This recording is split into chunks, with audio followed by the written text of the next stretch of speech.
Anger food ಚಾನೆಲ್ಸ್ಗೆ ಸ್ವಾಗತ. ಜಯರಾಮ್ ಮತ್ತು ಲತಾ ಮಾಡುವ ನಮಸ್ಕಾರಗಳು. ವೀಕ್ಷಕರೇ, ಇವತ್ತು ನಾನು ಮಾಡ್ತಿರೋ ರೆಸಿಪಿ ಬದನೆಕಾಯಿ ತುಂಗಾಯಿ. ಇವತ್ತು ನಾನು ಆ್ಯಕ್ಚುಲಿ ಉಬ್ಬು ರೊಟ್ಟಿ ಮಾಡಿದ್ದೀನಿ. ಅಕ್ಕಿ ರೊಟ್ಟಿನಲ್ಲಿ ಉಬ್ಬು ರೊಟ್ಟಿ ಗೊತ್ತಿದೆಯಲ್ಲ ನಿಮಗೆ, ಅದನ್ನು ಮಾಡಿದ್ದೀನಿ. ಸಾಕಷ್ಟು ಜನರಿಗೆ ಗೊತ್ತಿರ್ಬೋದು. ಅಕಸ್ಮಾತ್ ಗೊತ್ತಿಲ್ಲ ಅಂದರೆ ಕೇಳಿದ್ರೆ ನಾನು ಮಾಡ್ತೀನಿ. ಓಕೆ, ಉಬ್ಬು ರೊಟ್ಟಿ ಜೊತೆ ಕಾಂಬಿನೇಷನ್ ಏನು ಚೆನ್ನಾಗಿರುತ್ತೆ ಅಂದರೆ ತುಂಗಾಯಿ ಚೆನ್ನಾಗಿರುತ್ತೆ ಅಂತ ಅದನ್ನು ಮಾಡ್ತಾಯಿದ್ದೀನಿ. ಅದಕ್ಕೆ ಈ ಚಿಕ್ಕ ಚಿಕ್ಕ ಬದನೆಕಾಯಿ ತೊಗೊಂಡಿದ್ದೀನಿ. ಈ ಥರದ್ದು ಈ ಚಿಕ್ಕ ಚಿಕ್ಕ ಬದನೆಕಾಯಿ ತೊಗೊಂಡು ಇದನ್ನು ತೊಟ್ಟು ಕಟ್ ಮಾಡ್ಕೊಂಡ್ಬಿಟ್ಟಿದ್ದೀನಿ. ತೊಟ್ಟು ಕಟ್ ಮಾಡ್ಕೊಂಡು ಇದನ್ನು ಇದ್ರ ಮೇಲೆ ಹೀಗೆ ಪ್ಲಸ್ ಆಕಾರದಲ್ಲಿ ಹೀಗೊಂದ್ಸಲ ಕಟ್ ಮಾಡ್ಕೊಳ್ಳಿ. ಹೀಗೊಂದ್ಸಲ ಕಟ್ ಮಾಡ್ಕೊಂಬಿಟ್ಟು ಒಂದ್ಸಲ ಒಳಗೆ ನೋಡ್ಕೊಳ್ಳಿ, ಏನು ಹುಳ್ಕ ಗಿಳ್ಕ ಏನು ಇಲ್ವಾ ಅಂತ. ಹುಳ್ಕ ಇಲ್ಲ ಅಂದರೆ ಇಲ್ಲೊಂದು ಪಾತ್ರೆಯಲ್ಲಿ ಉಪ್ಪು ನೀರು ಹಾಕಿಟ್ಕೊಂಡಿದ್ದೀನಿ. ಉಪ್ಪು ನೀರಲ್ಲಿ ಬದನೆಕಾಯಿ ಹಾಕೊಂಡ್ಬಿಡಿ. ನಾನು ಸಾಕಷ್ಟು ಕಟ್ ಮಾಡಿ ಇಟ್ಕೊಂಡಿದ್ದೀನಿ. ಇದು ನಿಮಗೆ ತೋರಿಸೋದಕ್ಕೋಸ್ಕರ ಒಂದು 4 ಬದನೆಕಾಯಿ ಇಟ್ಕೊಂಡು ಹೆಂಗೆ ಕಟ್ ಮಾಡಬೇಕು ಅಂತ ತೋರಿಸೋಣ ಅನ್ನೋ ಉದ್ದೇಶದಿಂದ 4 ಮಾಡಿ ತೋರಿಸ್ತಾ ಇದ್ದೀನಿ. ನೋಡಿ, ಹಿಂಗೆ ಪ್ಲಸ್ ಮಾರ್ಕು ಗೊತ್ತಿರುತ್ತೆ ಎಲ್ರಿಗೂ, ಬಟ್ ಆದರೂ ಒಂದು ಸ್ವಲ್ಪ ತೋರಿಸ್ತಾ ಇದ್ದೀನಿ. ಓಕೆ, ಉಪ್ಪು ನೀರಲ್ಲಿ ಹಾಕ್ಕೊಂಡು ಆ ನೀರಲ್ಲಿ ಒಂದು 10 ನಿಮಿಷ ಇರಲಿ ಅದು. ಆಮೇಲೆ ಆ ನೀರು ಚೆಲ್ಬಿಟ್ಟು ಮುಂದಿಂದು ಹುರಿಯೋ ಕಾರ್ಯಕ್ರಮ ಶುರು ಮಾಡ್ಕೊಳ್ಳೋಣ. ನೋಡಿ, ಇದೊಂದು ಲಾಸ್ಟು. ನಿಧಾನಕ್ಕೆ ಕೈ ಜೋಪಾನವಾಗಿ ಇಟ್ಕೊಂಡು ಕಟ್ ಮಾಡಿ. ಒಳಗಡೆ ಏನು ಹುಳ್ಕ ಗಿಳ್ಕ ಇಲ್ವಾ ಅಂತ ನೋಡಿಬಿಟ್ಟು ಉಪ್ಪು ನೀರಲ್ಲಿ ಹಾಕ್ಬಿಡಿ. ಬಾಣಲೆ ಇಟ್ಟಿದ್ದೀನಿ. ಈ ಬಾಣಲೆಗೆ ನಾನು ಒಂದು ಅರ್ಧ ಟೀ ಸ್ಪೂನಷ್ಟು, ಬರೀ ಅರ್ಧ ಟೀ ಸ್ಪೂನಷ್ಟು ಎಣ್ಣೆ ಹಾಕೋತಾ ಇದ್ದೀನಿ. ನಾನು ಏನು ರೆಗ್ಯುಲರಾಗಿ ಎಣ್ಣೆ ಅಡುಗೆಗೆ ಏನು ಬೆಳೆಸ್ತೀನಲ್ಲ ಅದೇ ಎಣ್ಣೆನ ಹಾಕೋತಾ ಇದ್ದೀನಿ. ಅದಕ್ಕೆ 3 ಟೇಬಲ್ ಸ್ಪೂನಷ್ಟು ಕೊತ್ತಂಬರಿ ಬೀಜ ಚೆನ್ನಾಗಿ ಘಮ ಅನ್ಬೇಕು, ಅಷ್ಟವರೆಗೂ ಹುರಿಬೇಕು.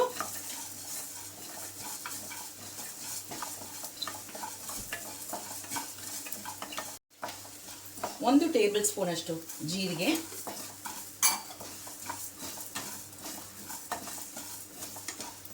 1 ಟೀ ಸ್ಪೂನಷ್ಟು ಎಳ್ಳು, ಬಿಳಿ ಎಳ್ಳು. ಹೌದು, ಬಿಳಿ.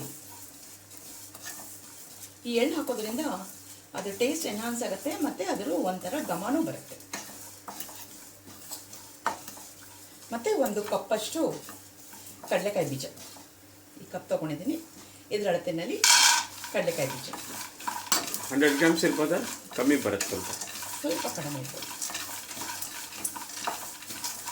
ಸ್ವಲ್ಪ ಎಲ್ಲ ಗೋಲ್ಡನ್ ಬ್ರೌನ್ ಬರೋಷ್ಟು ರೋಸ್ಟ್ ಮಾಡ್ಕೊಳ್ಳಿ. ಈಗಾಗಲೇ ಕೊತ್ತಂಬರಿ ಬೀಜದ್ದು ಜೀರಿಗೆದೆಲ್ಲ ಘಮ ಅಂತ ಇದೆ. ಇವಾಗ ಒಂಚೂರು ಕೊಬ್ಬರಿ ಹಾಕ್ಬಿಡಿ, ಒಣ ಕೊಬ್ಬರಿ ಹಾಕ್ಕೊಳ್ಳಿ.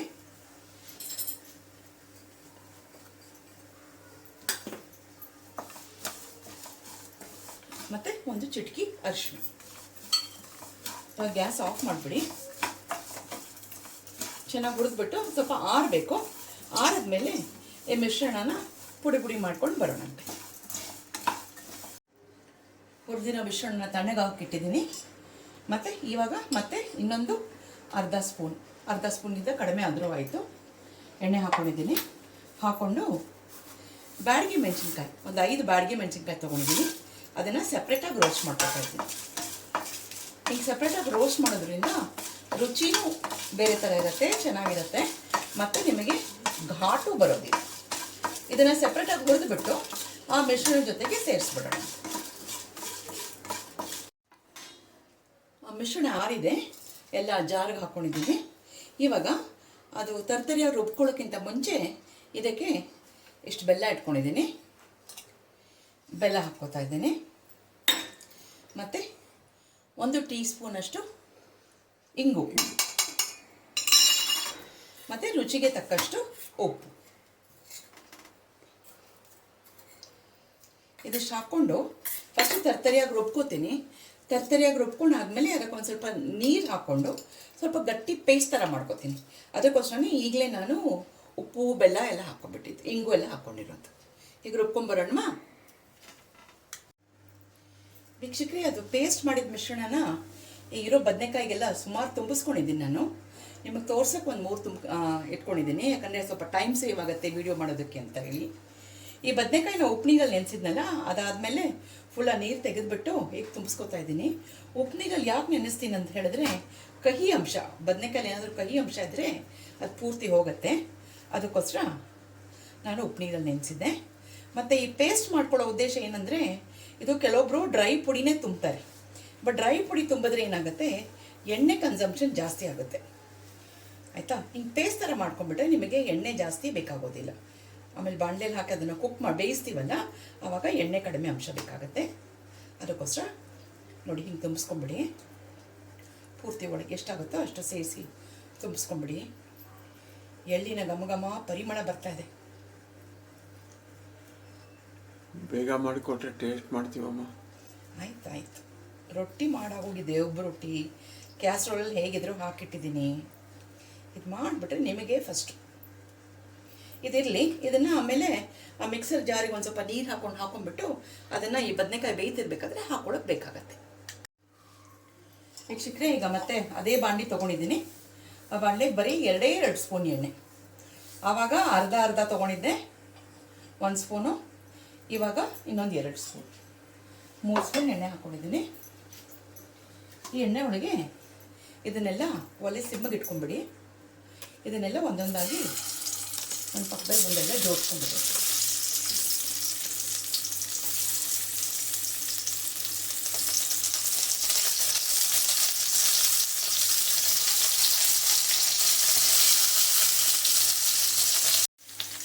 ಸಿಮ್ಮಲ್ಲಿ ಇಟ್ಕೊಂಡಿದ್ದೀನಿ. ಎಲ್ಲ ಹಿಂಗೆ ಜೋಡಿಸಿದ್ದೀನಿ, ಮಾಡಿದ್ದೀನೆಲ್ಲ. ಈಗ ಇದನ್ನು ಸ್ವಲ್ಪ ಹೊತ್ತು ಮುಚ್ಚಿಡ್ತೀನಿ. ಒಂದು 3-4 ನಿಮಿಷ ಆದಮೇಲೆ ತೆಗೆದು ನೋಡಿ, ಆಮೇಲೆ ಇದಕ್ಕೆ ಹುಣಸೆ ಹಣ್ಣಿನ ನೀರು ಮತ್ತು ಮಿಕ್ಸರ್ ಜಾರ್ ಒಳಗೆ ಏನು ಸ್ವಲ್ಪ ನೀರು ಉಳ್ಕೊಂಡಿದೆಯಲ್ಲ ಅದನ್ನೆಲ್ಲ ಸೇರಿಸ್ಕೊಳ್ಳೋಣ ಅಂತ. ಇದಕ್ಕೊಂಚೂರು ಮಿಕ್ಸರ್ಲಿರೋ ರುಬ್ಕೊಂಡಿದ್ದು ಮಿಕ್ಸರಲ್ಲಿ ನೀರು ಹಾಕ್ಕೊಂಡಿದ್ದೆ, ಅದನ್ನು ಒಂಚೂರು ಹಾಕ್ತಾಯಿದ್ದೀನಿ. ಸೊ ಹಾಗಾಗಿ ನೀರಿದ್ರೆ ಸ್ವಲ್ಪ ಬೇಯೋದು ಬೇಗ ಆಗುತ್ತೆ. ಹಾಗಾಗಿ ನಮಗೆ ಎಣ್ಣೆ ರಿಕ್ವೈರ್ಮೆಂಟು ಕಡಿಮೆ ಆಗುತ್ತೆ. ಮತ್ತು ಬೆಲ್ಲ ಎಲ್ಲ ಹಾಕಿರೋದ್ರಿಂದ ಇದಕ್ಕೊಂದು ಸ್ವಲ್ಪ ಹುಣಸೆ ಹಣ್ಣು ರಸ, ಒಂದು ನಿಂಬೆಹಣ್ಣು ಗಾತ್ರದಷ್ಟು ಹುಣಸೆ ಹಣ್ಣು ತೊಗೊಂಡಿದ್ದೀನಿ. ಇದು ಆದಮೇಲೆ ಈಗ ಸ್ವಲ್ಪ ಫ್ಲೇಮ್ ಜಾಸ್ತಿ ಮಾಡ್ತಾಯಿದ್ದೀನಿ, ಉರಿ ಜಾಸ್ತಿ ಮಾಡಿಕೊಂಡು ಈಗ ಮುಚ್ಚಿಟ್ಬಿಡ್ತೀನಿ. ಈಗ ಬೇಗ ಬೇಯುತ್ತೆ. ವೀಕ್ಷಕರೇ, ಆಗಿರುತ್ತೆ. ಆಲ್ರೆಡಿ 6-7 ಮಿನಿಟ್ಸ್ ಆಗಿದೆ ಮಾಡಿ ನೋಡಿ. ಸಣ್ಣ ಒಲೆಯಲ್ಲೇ ಎಲ್ಲ ಫುಲ್ ಮಾಡ್ಕೊಂಡಿದ್ದೇನೆ.